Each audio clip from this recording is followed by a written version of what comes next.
Life in a world that keeps changing. Think that it's progress you're making. Copy and paste pretty faces all the time. Pictures so perfect we play. Hello everyone, welcome to Anointed Lady TV, the home of news and politics.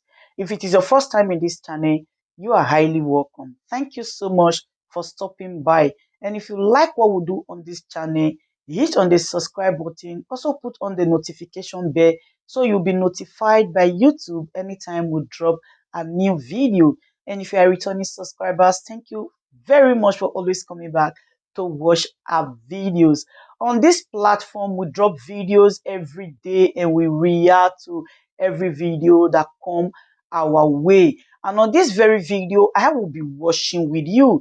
And after watching, let's go to the comment section and drop our opinion constructively. Like our videos and also share our videos if possible.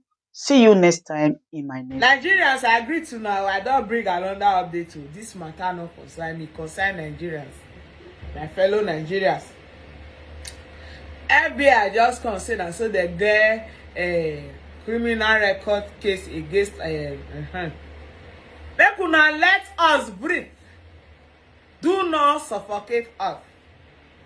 You own us that responsibility. I don't can wait. Yet right. Yet I be. Yet I be no yet. Yes, yet. So my people, when I all watch the update too, and the update be that. I don't want to talk, not be me talk now. FBI talk.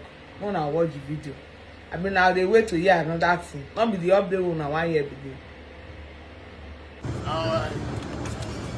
The amount of baggages behind Tinubu doesn't seem to have an end.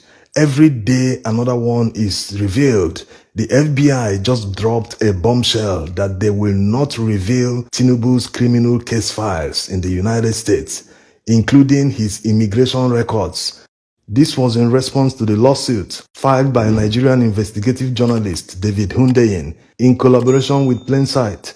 They filed this suit because they refused to honor their Freedom of Information request. They wanted them to reveal all records they have on Tinubu because Nigerians see Tinubu as an alien. His history is shrouded in mystery.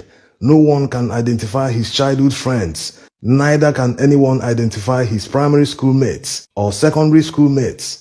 So as an investigative journalist, David Hundeyin took it upon himself to take the investigation to the US authorities by making that Freedom of Information request. But unfortunately, the FBI and other agencies don't want to honor that request. That's why they went to court in the first place.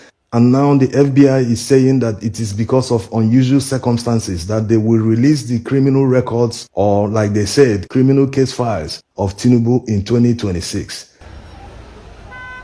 This is a direct acceptance by the FBI that indeed there are records, criminal ones for that matter, in the name of Bola Tinubu. So it's no longer a question of whether they have something on him. They have indeed verified and confirmed that they have something on him.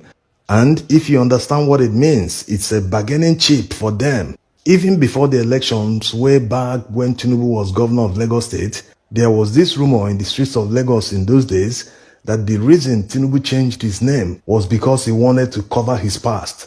And even the new name he adopted in the United States, he still committed with the new name. Because when you look at the forfeiture he made in the United States in 1993, the narcotics trafficking proceeds worth $460,000 he forfeited to the US government. So the rumor has it that it wasn't this name that he traveled with the first time he went to the United States in the 70s, that he eventually changed this name along the way. That's why it's most likely reason why they also wanted information from the US immigration.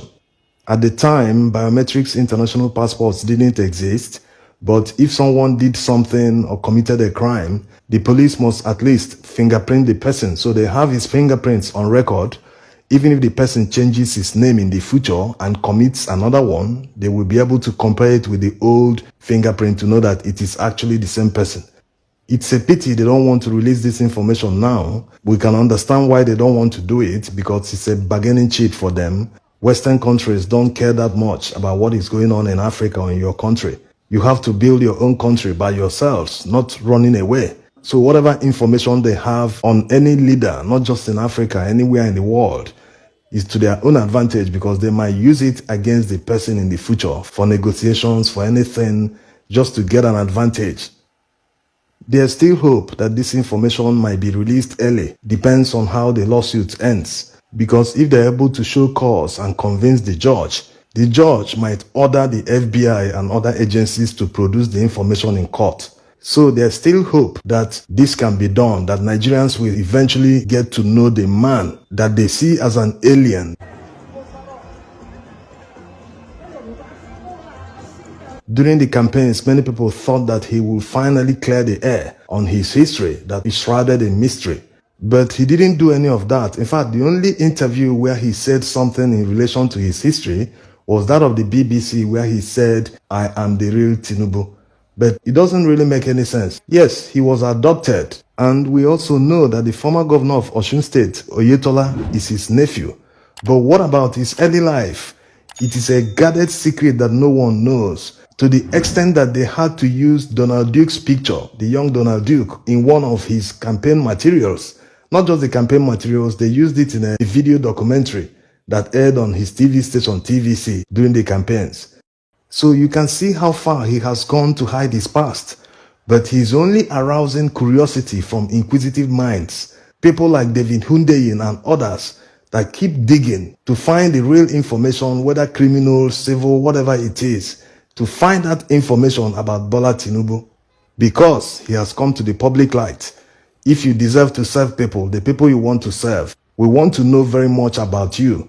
All Nigeria's former past presidents, all their history and information is well known. It is not hidden. All of them, like the people that served in the military, their history is well known. Goodluck Jonathan, Yaradua, all of them are well known.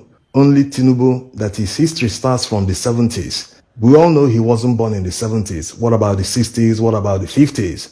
Or even 40s, because no one knows his real age. Now, let's get back to yesterday's video about Tinubu's invalid candidacy, because many people still don't understand exactly what the Allied People's Movement petition is seeking to do. It is not about Shettima. No. It's not about Shettima. Even if it was about Shettima, it's a joint ticket. Any executive office position, governor, president, they are all joint tickets. Anything that happens to the vice presidential candidate will affect the presidential candidate in terms of disqualification, certificate forgeries, anything that relates to election. It will affect the two. That's how it works. So in this case, Shettima successfully avoided the double nomination as shown in the Supreme Court ruling. If you look at that video where we read the judgment of Honorable Justice Okoro, he outlined all the dates. So that's by the side. The law says that in the event a vice presidential candidate withdraws his nomination, like in this case, Masari did on the 24th of June, 2022. So the law permits the candidate, in this case, Tinubu, the law permits Tinubu to nominate another person within 14 days. That is the position of the law. If he fails to nominate the new vice presidential candidate within 14 days, that means he has flouted the law. The law also gives a provision of what will happen if the candidate fails to nominate a new vice presidential candidate. What will happen in this case is that the party will quickly notify INEC that they will do a fresh presidential primaries to nominate a new candidate. This is very clear. That's the position of the law.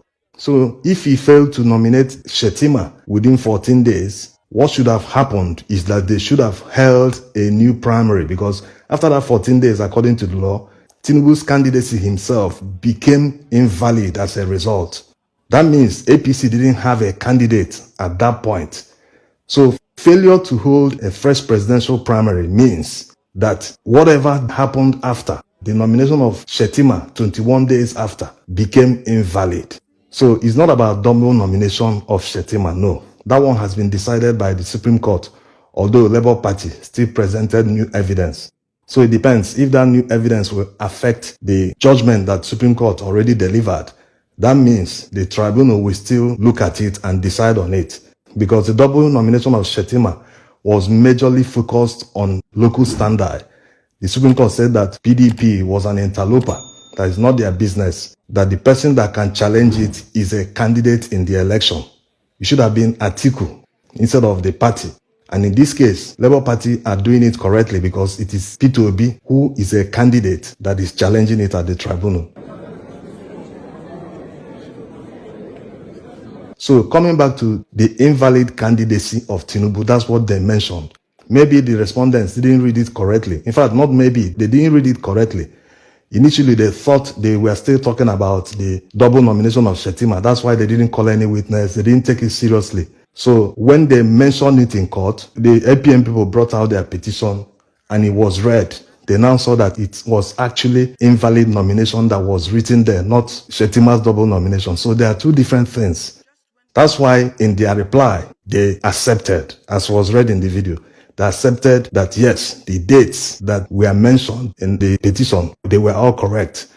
And they could have forged it in order to cover up the date. But what saved the situation was because he went to court to swear to affidavit.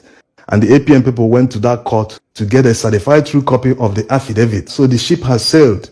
They can no longer go and forge anything. The dates are permanent. No one can change them. So looking at this case is as good as done and dusted. There's no way, even if they find excuses for every other plea, all the reliefs that the petitioners are seeking, even if they find excuses for all of them, this one is in black and white. No one can say, it means this, like they are saying in and about the 25% requirement in Abuja. No one can come and tell us that Abuja is one state, that this, that. No, not in this one. This one is in plain English. No way to maneuver, no technicality. Also, some are asking the penalty for not appointing a vice presidential candidate after 14 days. The penalty is disqualification. Remember what happened to APC in Zamfara State? That's what will happen to APC at the federal level this time around. It is disqualification. They went into this election without a valid candidate. The candidacy of Tinubu wasn't valid in the eyes of the law. Thanks for watching.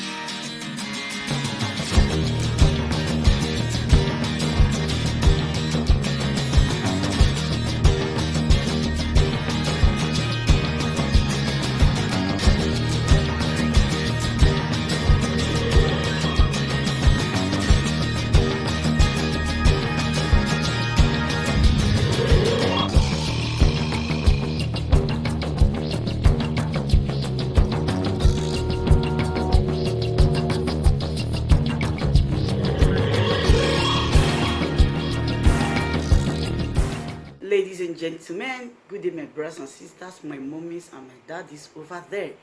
Is your sister again, your doctor, your friend, your girl, Anointed Lady TV. Please, if today is your first time of coming across my YouTube channel, please do subscribe for me. Subscribe and turn on the notification bell. So each time I upload any video, you will be notified. So in this my channel, I will be bringing up many things to you in which you will benefit from it. I do talk show, I do news, anything you want to talk about, I am into it. Please subscribe and turn on the notification bell.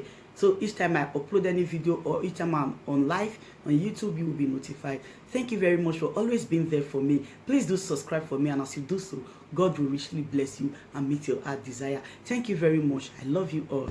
Ladies and gentlemen, good day, my brothers and sisters, my mummies and my daddies over there. Is your sister again, your doctor, your friend, your girl, Anointed Lady TV. Please, if today is your first time of coming across my YouTube channel, please do subscribe for me. Subscribe and turn on the notification bell. So each time I upload any video, you will be notified. So in this my channel, I will be bringing up many things to you in which you will benefit from it. I do talk show, I do news, anything you want to talk about, I am into it. Please subscribe and turn on the notification bell. So each time I upload any video or each time I'm on live on YouTube, you will be notified. Thank you very much for always being there for me. Please do subscribe for me, and as you do so, God will richly bless you and meet your heart desire. Thank you very much. I love you all.